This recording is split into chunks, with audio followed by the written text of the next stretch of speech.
So when we are um, looking at the terminal, actually that's a building which sort of demarcates between the aircraft operations and the passenger operations. Passenger operations are to be contained fully within the terminal, except for boarding. Boarding is to be done on the other side, obviously.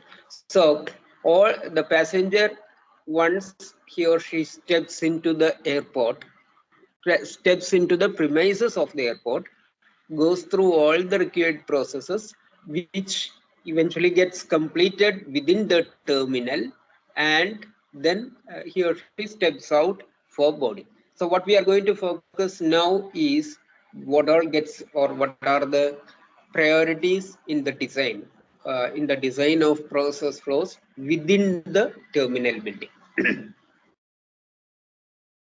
It's good to have some idea about the design of terminals.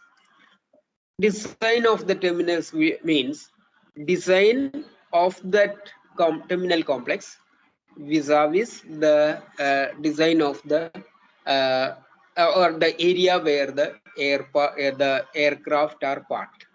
As we know, it's an interface. It's an interfacing between the passenger processes and the aircraft processes. So, what is the kind of geometrical configuration that is given between, or that is followed between the building and the parking of the aircraft, is what is what we mean here in this context as the design of terminals. And obviously, from the early years of aviation industry, there has been continuous evolution on this, with increase in traffic, with an increase in air traffic, with an increase in passenger traffic, with changes in the passenger preferences, with changes in the requirements of the aviation companies, and a whole lot of other factors, including safety, security, the processes required for checking safety, security, etc. So there has been continuous growth in that field, but then the probably the most initial, or the primary configuration was just to have a centralized layout in which there you can have the probably can have a parking area just outside, where the people can come in their own vehicles or public transport, and then get on to the terminal. And just adjacent to the terminal, you have the apron, or the parking area for the aircraft. So a terminal complex with an approach from the ground, so ground side transportation, and followed by the aircraft parking. So that's the simplest configuration which was followed in the initial years of passenger aviation. And further expansion of it, of course, in 1930s, or probably the most initial configurations were towards the end of 1920s and 30s, when the aircraft, the passenger traffic, or passenger operations developed or grew. And then the expansions came through 1940s, 50s, etc., where the two models, one is the linear one and the curvilinear one, uh, somewhat circular. The pictures are self-explanatory. So you still have a gate where the passengers can get ready and go through after they are ready for boarding. And so you can have a single common waiting area, and then waiting area where the ticketing also done, and then you can get on to the the parking side where the boarding can be done. Now the terminal layout would be either a straight one or a curved one, depending on the design, the area that is available, and the approach used in interfacing with the air side. Now, with gradual increase in the traffic, with gradual increase in the passenger volume that each airport has to handle, there has been continuous evolution in the design and the geographic design and the layout of the terminal as well as the parking areas. So usually these terms are peer finger, peer satellite, remote satellite are used to describe this kind of changes. Peer finger, the leftmost one, are the ones where you have a terminal and then you have an extension finger, peer finger, which can have parking on either side. So the concept is quite obvious. You have a common building which can cater to aircraft not only on one side of the finger but on, on both sides, which means that you with the same facility, the central facility, you can accommodate more aircraft. You can serve more number of aircraft. So that's the first one, that is on the leftmost, and then you have the peer satellite terminal. Here, the utilization of the space is tried to be, or is the attempt is to make it more versatile or more efficient. That is, you just have a single passage, but then you have a curved layout around which the aircraft are parked. So the same pier is used, but then you have aircraft parked like in a satellite fashion around that. So that is the second development from the probably the from the initial configuration, and then a gradual evolution of that, a logical evolution of that, accommodate more traffic, to accommodate more passengers and aircraft, is the remote satellite terminal.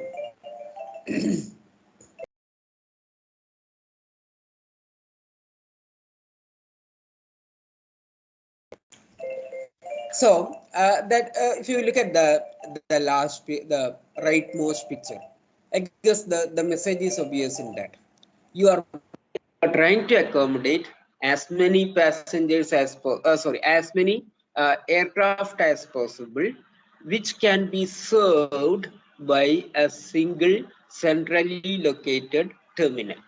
So the way that it is accomplished is by having multiple satellite uh,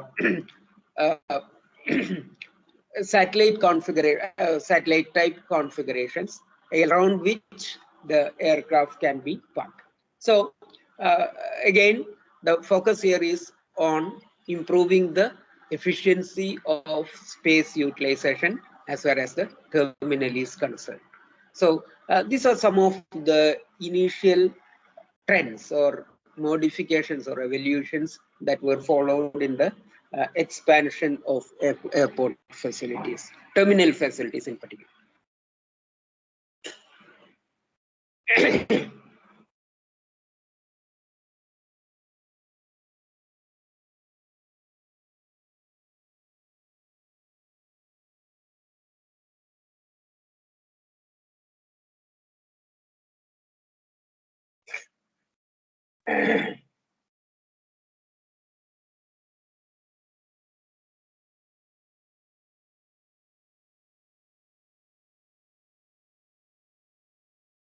Now, then we come to the considerations in modern airport terminals. So in fact, the linear, the curved, the satellite design, etc., that we have seen, they are all still followed, but in multiplicity. That is, in the same airport, you can see several combinations of these, so that obviously larger volumes and larger air traffic as well as the passenger traffic can be handled. And we'll come to that. We'll see some of the examples later. But then the requirements of modern airport terminals are, as we have seen several times in the discussions already, is much more than just providing a transit point in the travel. There is much more revenue interest.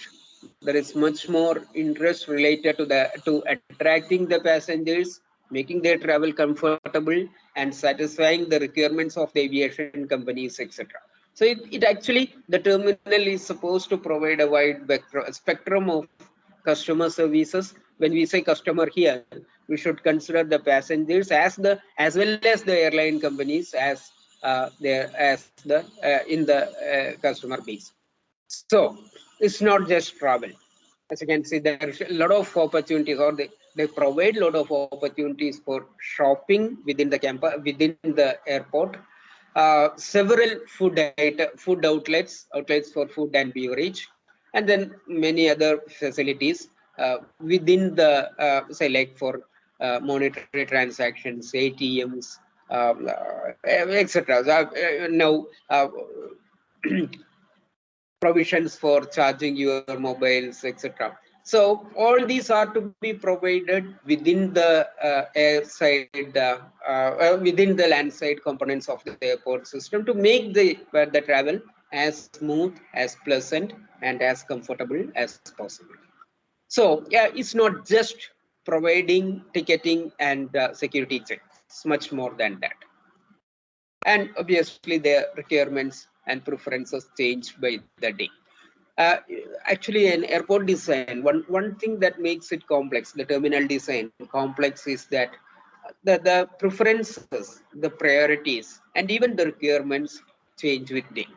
And every day you cannot keep, or rather, from time to time, you cannot keep changing the structure.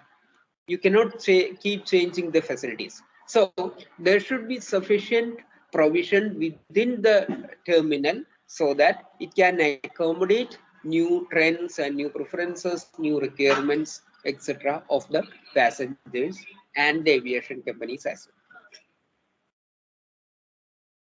well. So in various parts, I mean, you probably cannot have a same set of rules and laws which can just dictate how a terminal has to be built or designed. There will be changes in preferences, changes in passenger interests, etc.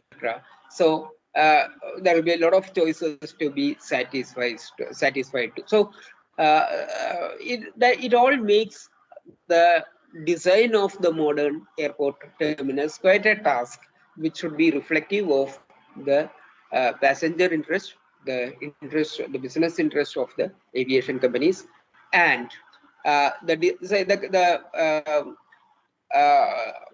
conflicting aspect of it is that the objectives or the interests, as I mentioned, change quite often. At the same time, when somebody designs an airport, they should design it with the requirements for about so usually it is told as 8 to 10 years. So when you design an airport, you should be able to anticipate the requirement of about at least about 10 years. So the issue is, you on one side you have interests and trends which are changing quite fast, and on the other side you have the requirement of making a fairly long-term prediction of what is going to be the requirement. So 10 years is fairly long-term, considering the unsteady nature, the transient nature of the change of interest. So these are all to be considered in the design of terminals. I think I will stop here, and I will discuss the other operations, passenger handling, luggage handling, etc. Later. But then for now, I'll stop. If you have any questions, please, or comments, please take them up now. Otherwise, we'll go to the presentation of Team 2.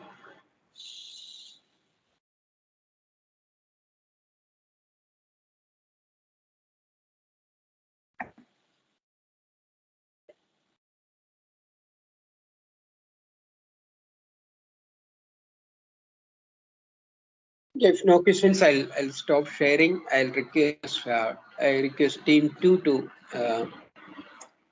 share the presentation and start. Good morning, sir. This is Pawan, sir, from team Hi, 2. good morning. Yes, sir. I'll be presenting this. Sure, please carry.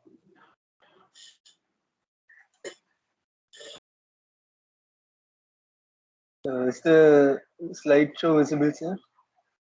Yeah, it's visible. Yeah, carry on. Good morning, everyone. I'm Pawan from team 2. The topic given to us was JFK International Airport, and we're going to talk about the facilities and what are the different things that we can do in that airport. So a little bit about JFK International. As you can see, this is how JFK International looks, and the ATA code and ICAO code are JFK and KJFK respectively. It was opened in 1948, and it was originally known as the New York International Airport, and then for a while the Idlewild Airport, and it was officially the name was changed officially to JFK International Airport in December of 1963. As of 2019, it is the 20th busiest airport in the world, and it is also the sixth busiest in the USA.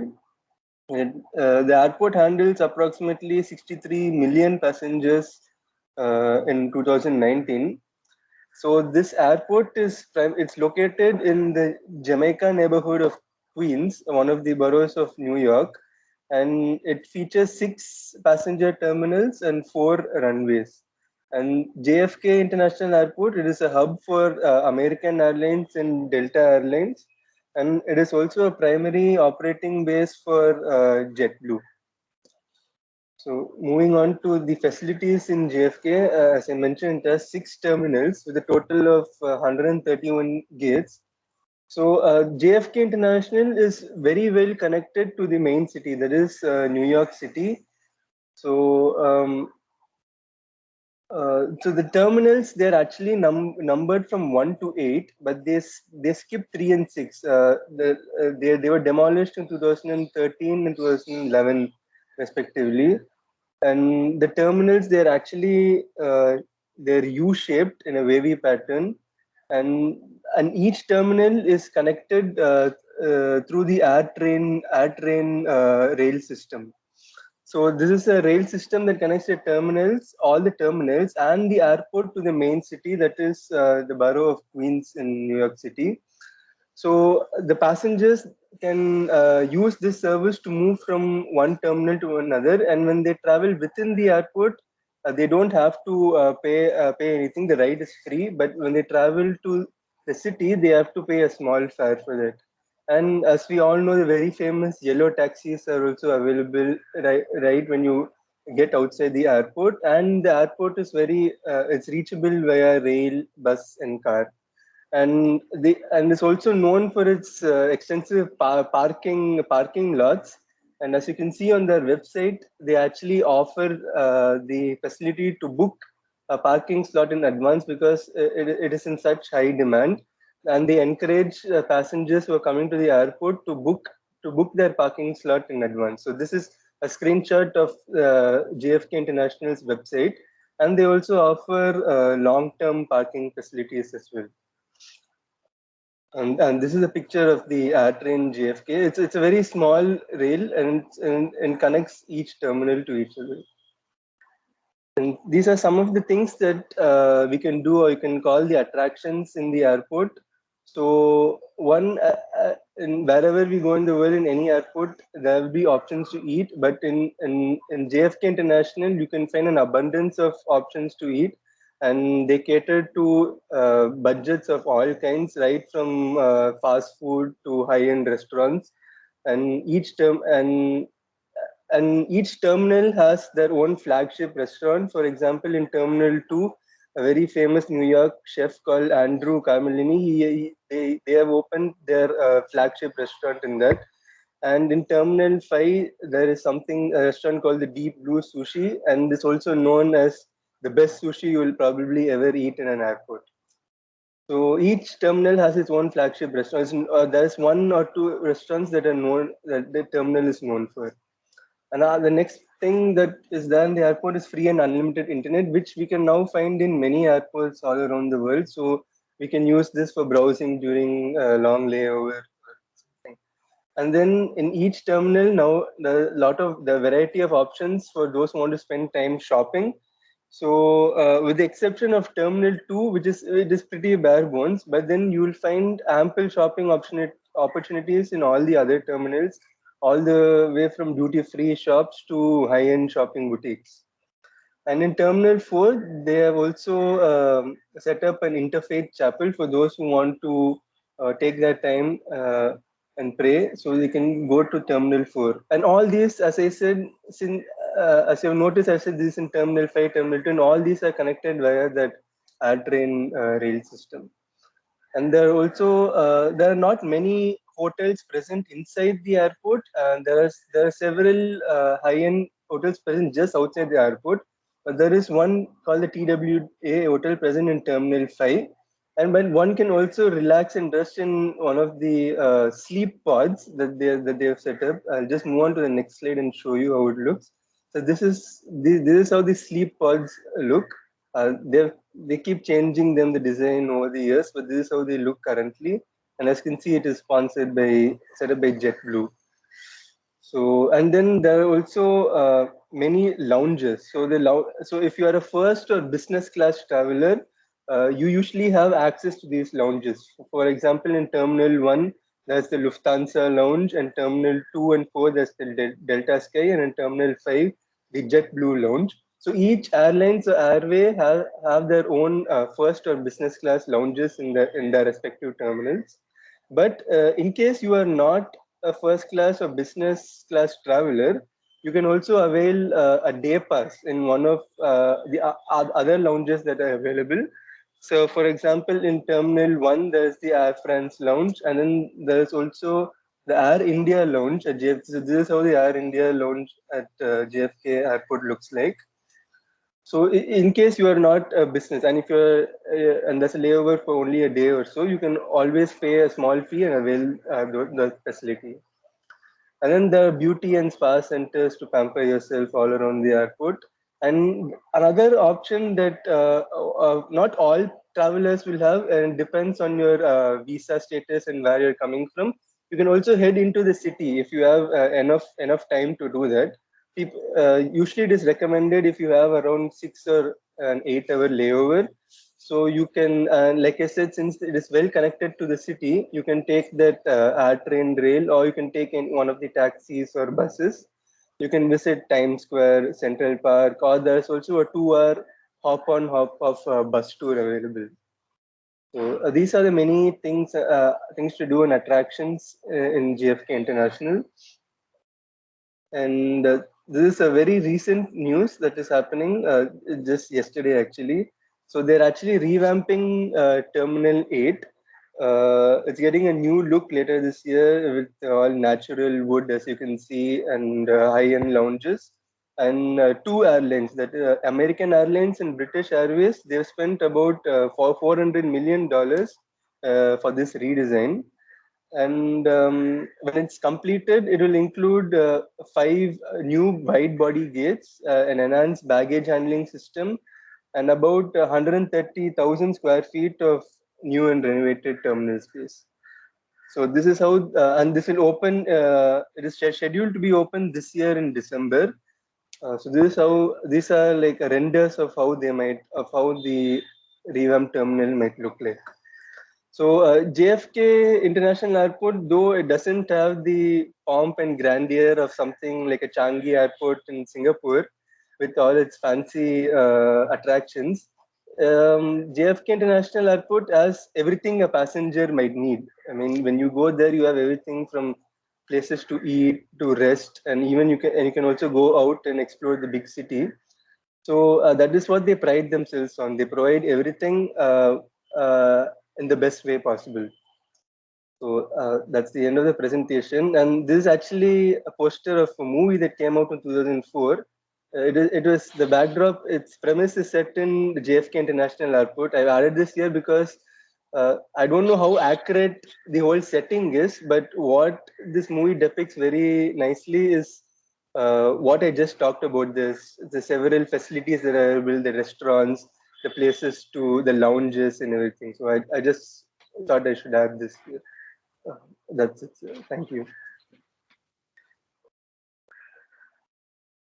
Thank you. Nice presentation. Actually, gives an interesting picture of the JFK airport. Which year is this movie? By the way, you said this one, right? The terminal. Which Yes, sir. It came out in 2004, sir. 18 years ago. 2004 is it? Okay. Yes. Let me. Yeah. See if it is available. Good. So this presentation particularly shows the diversity of services that modern airports provide. For example, he emphasized on that interfaith chapel and spa center, etc., which all again re-emphasize the point that we have been discussing, that it's not just a transit point in the travel. It's not just ticketing and luggage check-in, which the airports have to serve to. So it sort of gives a fee for the diversity of services that modern airports are expected to provide. And also the emphasis on the ground access is also is very important, actually, particularly for this airport. Okay, so good presentation. Anybody has any questions or comments to make on the presentation? Can please.